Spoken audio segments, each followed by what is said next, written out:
Okay, beta, from thermochemistry, chapter number 11, we have another application of Hess's law, that is Born-Haber cycle. बाबा कल वाले lecture में हमने Hess's law और उसकी applications discuss की थी.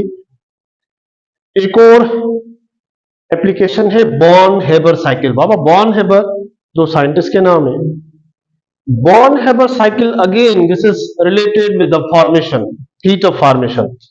कल वाले लेक्चर से आपको याद होगा हमने standard heat of formation discuss किया था. स्टैंडर्ड हीट ऑफ फॉर्मेशन का मतलब है किसी भी सब्सटेंस का एक मोल की फॉर्मेशन हो फ्रॉम इट्स एलिमेंट. आपको मैंने दो एग्जांपल दिए थे, एक कार्बन डाइऑक्साइड और एक वाटर, याद है? तो किसी भी प्योर सब्सटेंस की फॉर्मेशन हो फ्रॉम इट्स एलिमेंट्स, उसके अंदर जो हीट की वेरिएशन आए, जो एंथैल्पी में चेंजेस हो, that change in enthalpy is called standard heat of formation. थोड़ा इसी से रिलेटेड है बॉर्न-हेबर साइकिल. बेटा, it is the cycle of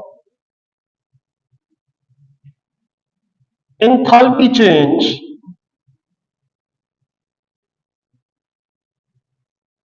when 1 mole of an ionic solid is formed from its elements. In heat of formation और born-Haber cycle में थोड़ा सा फर्क है, आप अगर गौर से ऑब्जर्व करें. हीट ऑफ फॉर्मेशन क्या था? जनरल. हीट ऑफ फॉर्मेशन क्या है? जनरल. यहां पर हम स्पेसिफिक बात कर रहे हैं. स्पेसिफिक बात कर रहे हैं. When 1 mole of an ionic solid.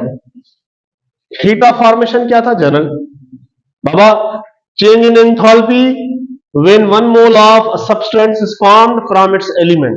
इसमें कोई हमने स्पेसिफिक वर्ड नहीं लिखा कि बाबा आयोनिक या कोवेलेंट. ये पर्टिकुलरली आयोनिक के लिए है, तो याद रखें it is a cycle of enthalpy change. जब कोई भी आयोनिक सॉलिड उसके एक मोल की फॉर्मेशन हो from its elements, it is called born-Haber cycle. अब कैसे फॉर्मेशन होगी, कैसे ये डिटर्मिनेशन होगी, इसके 4-5 स्टेप्स है, क्योंकि हम बात कर रहे हैं साइकिल की. एक साइकिल है, ठीक है बेटा. मोस्ट कॉमन एग्जांपल है हमारे पास sodium. Sodium reacts with chlorine, it converts into sodium chloride.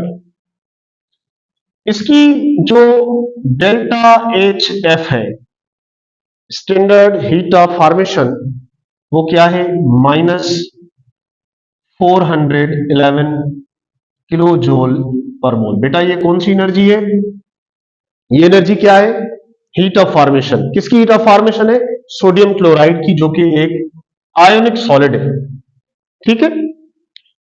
अब ये आयोनिक सॉलिड जो फॉर्म हुआ, उसके लिए एक साइकिल है, एक प्रोसेस है जिसके थ्रू ये सॉलिड बना है. कैसे बना है? देखें बाबा, सबसे पहले क्या होता है? स्टेप 1. सबसे पहले हम क्या करेंगे? सब्लिमेशन करेंगे. Sublimation of sodium. Baba, sublimation क्या होता है? इसमें सॉलिड डायरेक्टली गैस में कन्वर्ट हो. तो बेटा, सोडियम क्या है? सॉलिड है. सोडियम सॉलिड है. इसको आप हीट करें, एनर्जी दें, तो सोडियम कन्वर्ट हो जाएगा सोडियम गैस में. अब सॉलिड डायरेक्टली गैस में कन्वर्ट हो गया.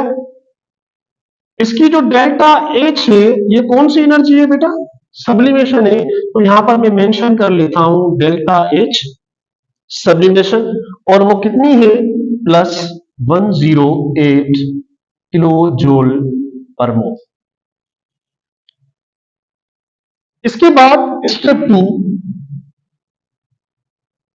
सोडियम जो गैसियस स्टेट में है, अब इसको मजीद आप एनर्जी देंगे तो ये इलेक्ट्रॉन लॉस करेगा।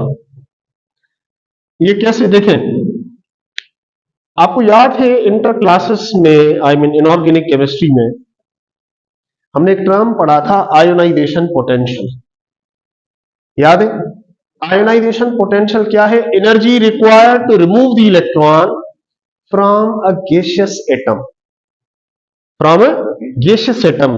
देखिए सॉलिड स्टेट में ये इलेक्ट्रॉन लॉस नहीं करेगा, क्योंकि जब आप इसको एनर्जी देंगे ना, तो पहले सोडियम कन्वर्ट हो जाएगा गैस में, अब मजीद इसको हीट करेंगे आप, तो सोडियम स्टेप 2 में, यानी यहां पर स्टेप 2 में आप कहेंगे आयोनाइजेशन ऑफ सोडियम, जो कि गैसियस स्टेट में। अब सोडियम ये इलेक्ट्रॉन लॉस करेगा और सोडियम कन्वर्ट हो जाएगा केटाइन में। बेटा इसका जो डेल्टा एच है ये क्या है? आईपी, क्योंकि एनर्जी दी हमने, तो सोडियम जब इलेक्ट्रॉन नॉकआउट होता है सोडियम से, तो उसके लिए एनर्जी कितनी चाहिए? प्लस 496 किलो जूल पर मोल। बेटा देखें यहां पर बात हो रही है आयोनिक सॉलिड की। आयोनिक सॉलिड का मतलब आयोनिक बॉन्ड बनेगा। आयोनिक बॉन्ड के लिए there should be a positive ion and a negative ion. तो पॉजिटिव आयन रेडी है, एक साइड रेडी है। सबसे पहले क्या हुआ? सब्लिमेशन, सॉलिड डायरेक्टली गैस में कन्वर्ट हुआ। उसके बाद सोडियम ने इलेक्ट्रॉन लॉस किया, आयोनाइज हुआ, केटाइन में कन्वर्ट हो गया। अब सेकंड साइड क्लोरीन। अब आपके पास यहां पर क्लोरीन है स्टेप 3। स्टेप 3 क्योंकि क्लोरीन मॉलिक्यूल है, मॉलिक्यूल फॉर्म में तो वो इनर्ट है, तो पहले हम इसको डिसोसिएट करेंगे। देखें डिसोसिएशन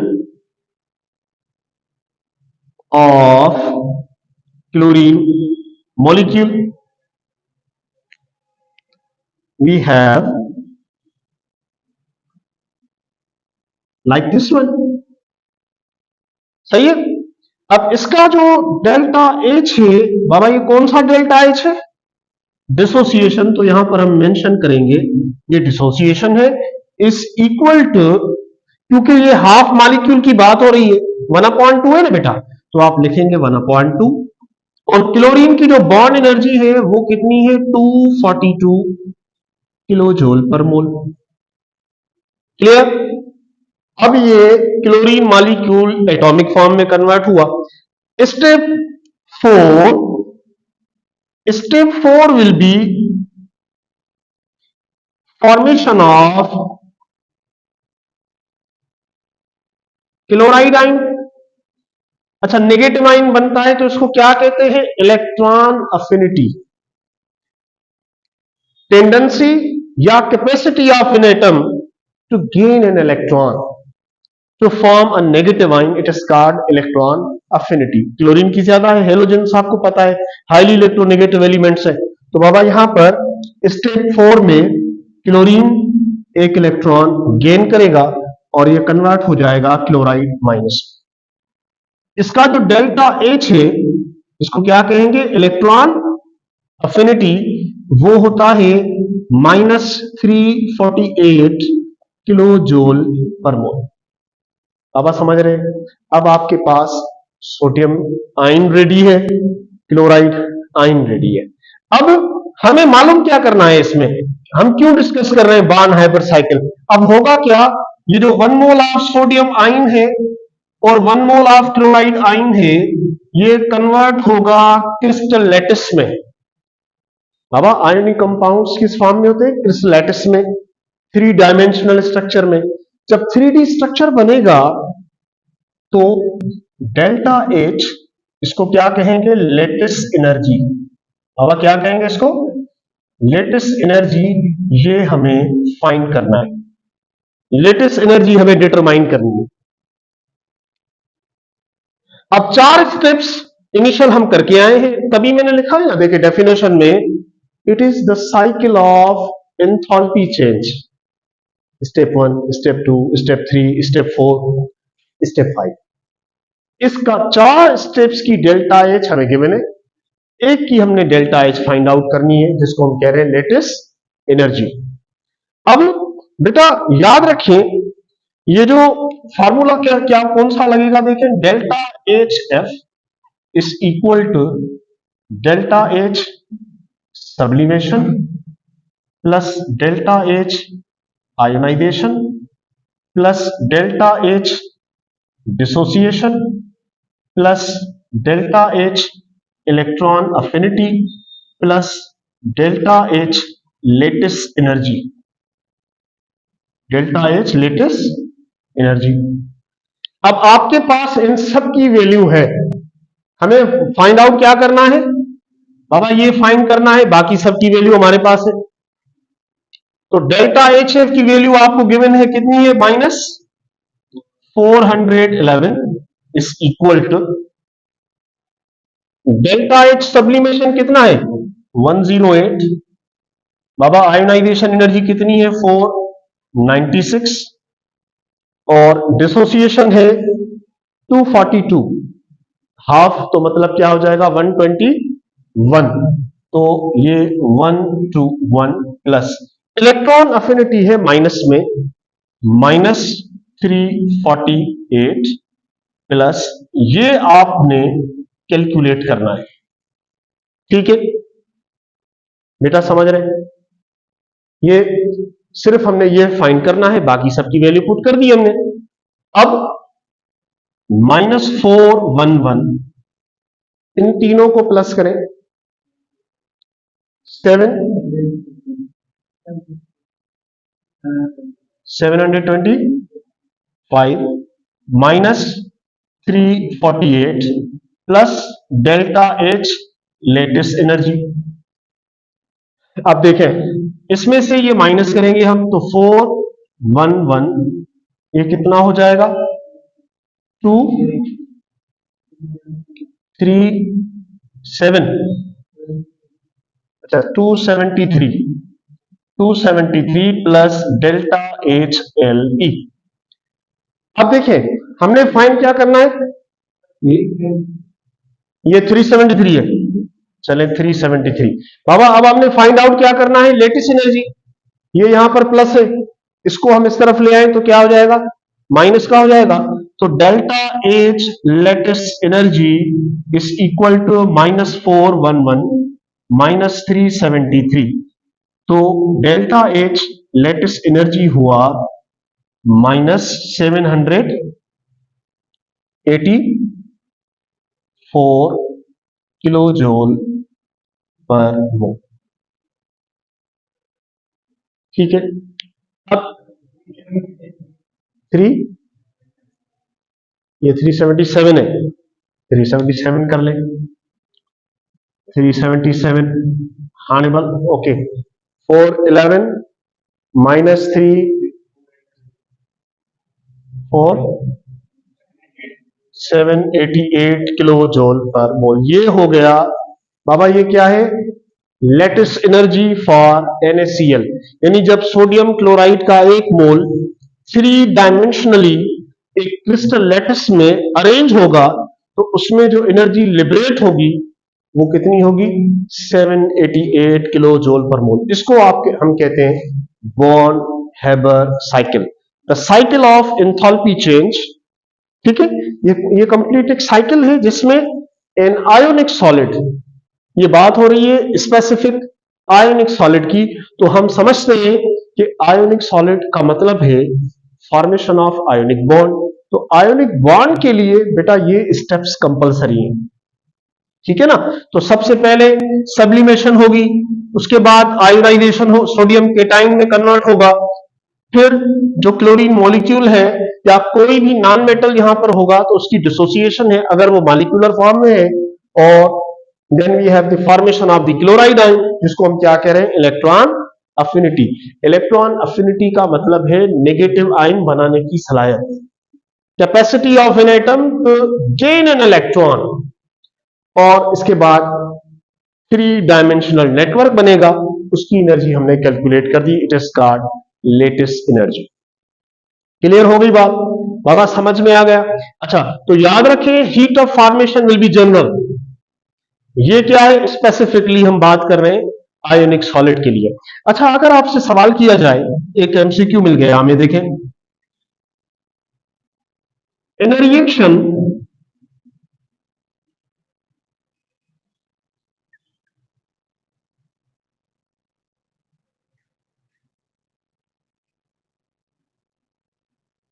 900 किलो जूल पर मोल, heat of formation of nitrogen is A 900, B -900, 0 या +4। शाबाश, इसका क्या होना चाहिए? एक रिएक्शन है जिसमें मॉलिक्यूलर नाइट्रोजन कन्वर्ट हो रहा है एटॉमिक हाइड्रोजन नाइट्रोजन में। The heat of formation of it should be 450, क्योंकि यहां पर कितने एटम्स की बात हो रही है? मैंने कितने की पूछी है? जस्ट सिंगल एटम, तो इट शुड बी हाफ 450। सही है, तो ये हीट ऑफ फॉर्मेशन है। शाबाश, ये नोट कर दे। तो फिर हम first year chemistry chapter number 12 electro chemistry, electrochemistry, the very important chapter. Baba, electrochemistry, the chemistry that deals with the chemistry that deals with the interchange of electrical and chemical energy.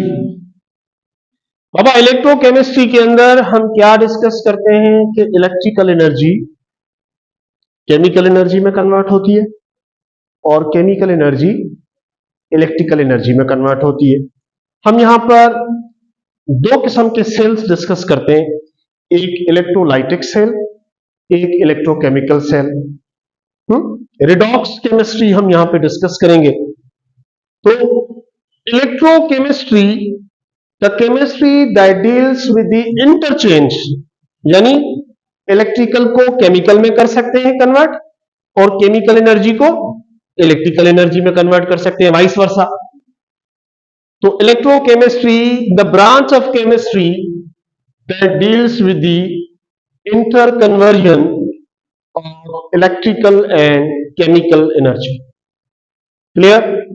अब इस electrochemistry को समझने के लिए एक main reaction है chemistry का, the very important reaction जो हम लोगों ने समझना है, और अगर वो क्लियर हुआ तो समझ ले पूरा चैप्टर आपका क्लियर हो गया। That is redox reaction, that is oxidation and reduction reactions, या कलेक्टिवली इनको कहते हैं redox reaction, chemistry of redox reaction.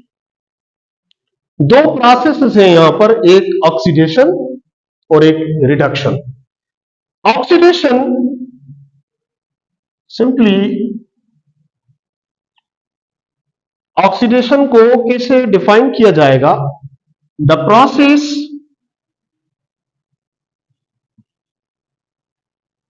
in which electrons are lost। बाबा, ऐसा प्रोसेस, ऐसा रिएक्शन देखें आप जिसमें कि कोई एटम, कोई आयन, कोई मॉलिक्यूल, कोई कंपाउंड इलेक्ट्रॉन लॉस कर रहा है, तो हम कहेंगे ये क्या हो रहा है? Oxidation. The process in which electrons are lost, या इसको ऐसे डिफाइन करते हैं, देखिए, the process in which oxidation number of an atom or ion increases। Oxidation क्या है? एक ऐसा प्रोसेस जिसमें इलेक्ट्रॉन लॉस्ट हो। कोई भी आप ऐसा रिएक्शन देख रहे हैं जिसमें इलेक्ट्रॉन लॉस्ट हुआ, अब हमें कैसे कॉन्सेप्ट आए, कैसे पता चलेगा कि इलेक्ट्रॉन लॉस हो रहे हैं? हम देखेंगे ऑक्सीडेशन नंबर को। रिएक्टेंट साइड और प्रोडक्ट साइड पर आप पर्टिकुलर सब्सटेंस का ऑक्सीडेशन नंबर चेक करें, वो ऑक्सीडेशन नंबर आपको सजेस्ट करेगा, वो आपको हिंट देगा, आपको गाइड करेगा कि यहां पर ऑक्सीडेशन हुई है या रिडक्शन। तो मैंने सिंपल लिखा है कि अगर किसी भी प्रोसेस के अंदर इलेक्ट्रॉन लॉस हो, या ऐसा प्रोसेस जिसमें किसी एटम का, आयन का, मॉलिक्यूल का, कंपाउंड का ऑक्सीडेशन नंबर इंक्रीज हुआ, तो इसको क्या कहेंगे? ऑक्सीडेशन। क्लियर? सिंपल देखें बेटा, अगर एल्यूमिनियम एक थर्ड ग्रुप का मेटल है, एल्यूमिनियम को अगर हम ऑक्सीजन से रिएक्ट करवाएं, तो एल्यूमिनियम ऑक्सीजन के साथ रिएक्ट करके प्रोड्यूस करता है एल्यूमिनियम ऑक्साइड। समझ रहे हैं बेटा? अब हमें कैसे पता चलेगा कि यहां पर किस सब्सटेंस के अंदर ऑक्सीडेशन हुई है, किसमें रिडक्शन हुई है? देखें बेटा, यहां पर एल्यूमिनियम में चार्ज 0 है। फ्री स्टेट में कोई भी एटम हो, कोई भी मॉलिक्यूल है, कोई भी कंपाउंड है, अगर वो फ्री स्टेट में है तो उस पर चार्ज क्या होगा? 0। ये भी फ्री स्टेट है, मतलब 0। अब रिएक्शन के उस तरफ देखें, प्रोडक्ट साइड पर देखें, यहां पर ऑक्सीजन के एक एटम का चार्ज होता है -2। कितने एटम से बाबा? तो कितना होगा? -6। इसके दोनों एटम का होना चाहिए +6, तो एक का कितना होगा? +3। अब आप देखें, एल्यूमिनियम यहां पर क्या है? 0। यहां पर क्या है? +3। तो एल्यूमिनियम में क्या हुआ है? ऑक्सीडेशन हुई है।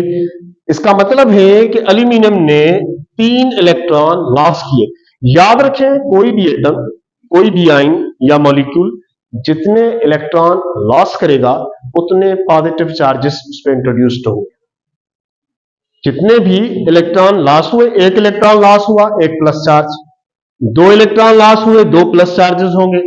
3 इलेक्ट्रॉन लॉस हो गए तो उस पर चार्ज 3 प्लस आ जाएगी। तो यहां पर 3 प्लस शो कर रहा है कि एल्यूमिनियम के अंदर क्या हुआ है?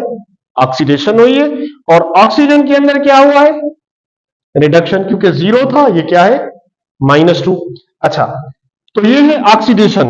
बाबा ऑक्सीडेशन, चले एक और एग्जांपल देख लें बेटा। आयरन पे चार्ज है सपोज +2, आयरन 2+। आयरन कन्वर्ट हो गया आयरन 3 में।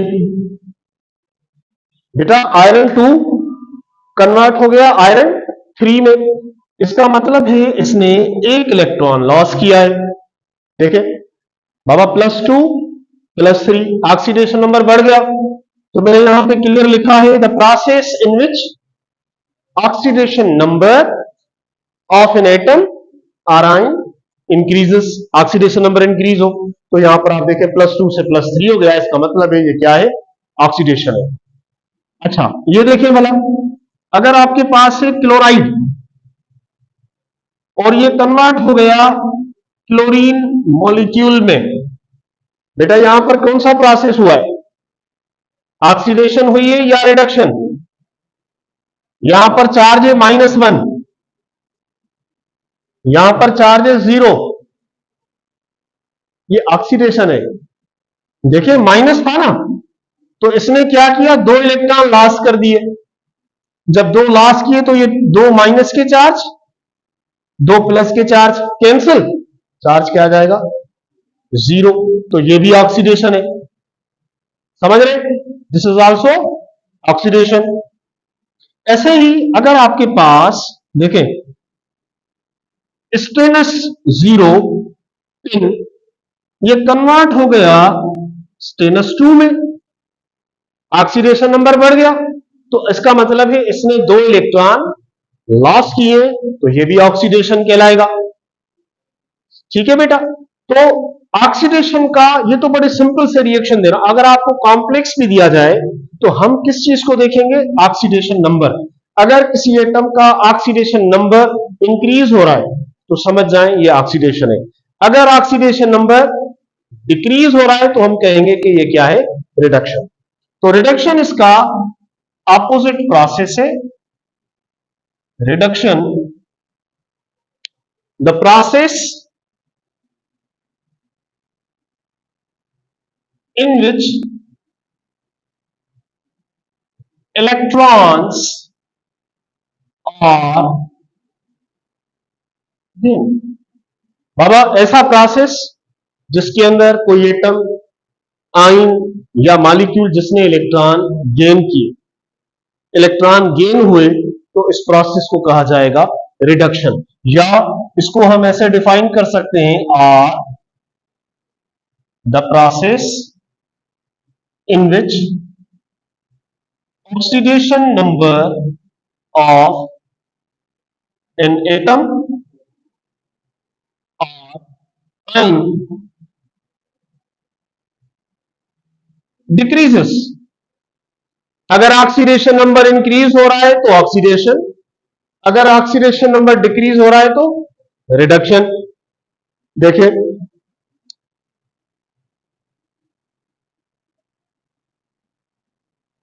बेटा, आयरन 2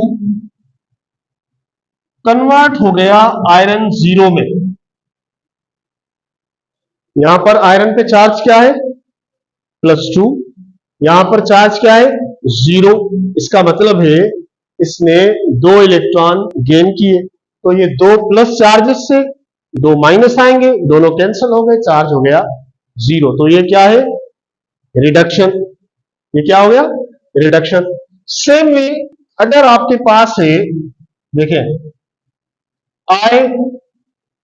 आयोडेट कन्वर्ट हो गया आयोडीन में, एंड लाइक दिस वन। अच्छा, इसमें देखें, इसमें आयोडीन पर चार्ज है +5, यहां पर आयोडीन पर चार्ज क्या है? 0। बाबा ये +5 है और ये 0 है, तो ये ऑक्सीडेशन नंबर डिक्रीज हुआ। डिक्रीज होने का मतलब है ये क्या है? ये क्या है? रिडक्शन। तो एक बात सुन ले, ऑक्सीडेशन रिडक्शन दोनों पैरेलल रिएक्शंस है। ऑक्सीडेशन होगा तो रिडक्शन भी होगा, एक साथ पैरेलल, यानी कि एक half cell reaction, half reaction आपके पास ऑक्सीडेशन का है, एक आपके पास हाफ रिडक्शन का है। दोनों को मिलाएंगे तो एक कंप्लीट रिडॉक्स रिएक्शन होगा। तो कभी भी हम ये कहें कि बाबा सिर्फ ऑक्सीडेशन, नॉट पॉसिबल, सिर्फ रिडक्शन, नॉट पॉसिबल। हमेशा ऑक्सीडेशन रिडक्शन पैरेलल एक साथ प्रोसीड होंगे। जहां पर इलेक्ट्रॉन लॉस होंगे वहां पर सेम टाइम पे इलेक्ट्रॉन गेन भी होंगे। Electron loss, electron gain. अच्छा, दोनों में जितने इलेक्ट्रॉन लॉस हुए उतने इलेक्ट्रॉन गेन होने चाहिए तो रिएक्शन कंप्लीट होगा। जितने इलेक्ट्रॉन लॉस हो रहे उतने इलेक्ट्रॉन गेन हो। अच्छा, मिसाल अब देखिए, अगर हमसे पूछा जाए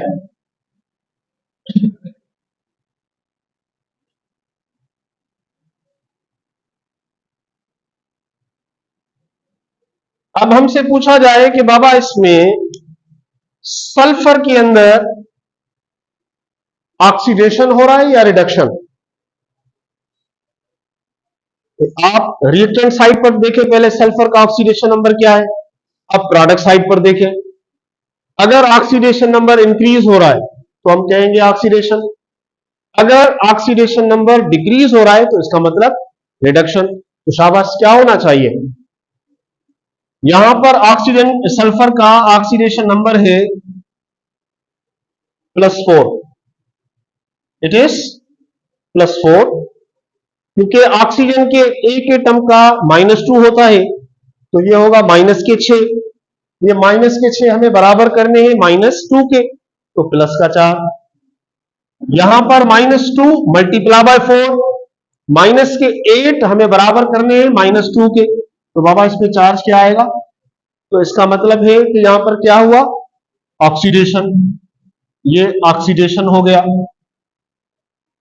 सेम में अगर हमें कहा जाए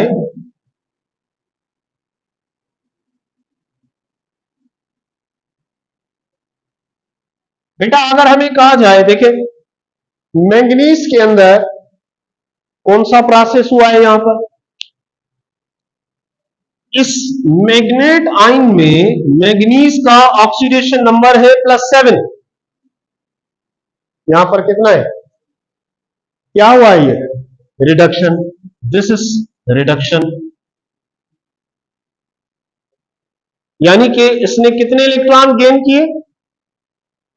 5 इलेक्ट्रॉन मैग्नेट आयन ने गेन किए, जिसके नतीजे में ये कन्वर्ट हो गया मैग्नीज 2 में। बाबा समझ रहे हो? क्लियर हो गई बात? तो ऑक्सीडेशन रिडक्शन दोनों को कलेक्टिवली हम क्या कहेंगे बेटा? Redox reaction. ऐसा रिएक्शन जिसमें ऑक्सीडेशन भी हो रही है, रिडक्शन भी हो रही है, तो ऐसे प्रोसेस को कहा जाता है रिडॉक्स रिएक्शन। इस केमिस्ट्री को कहा जाएगा रिडॉक्स केमिस्ट्री। अब इसके अंदर क्या होगा? केमिकल और इलेक्ट्रिकल एनर्जी का इंटरेक्शन होगा। वो हम कमिंग टॉपिक्स में डिस्कस करेंगे कि इलेक्ट्रिकल एनर्जी केमिकल में कैसे कन्वर्ट हो रही है, या केमिकल एनर्जी इलेक्ट्रिकल एनर्जी में कैसे कन्वर्ट हो। क्लियर हो गई बात?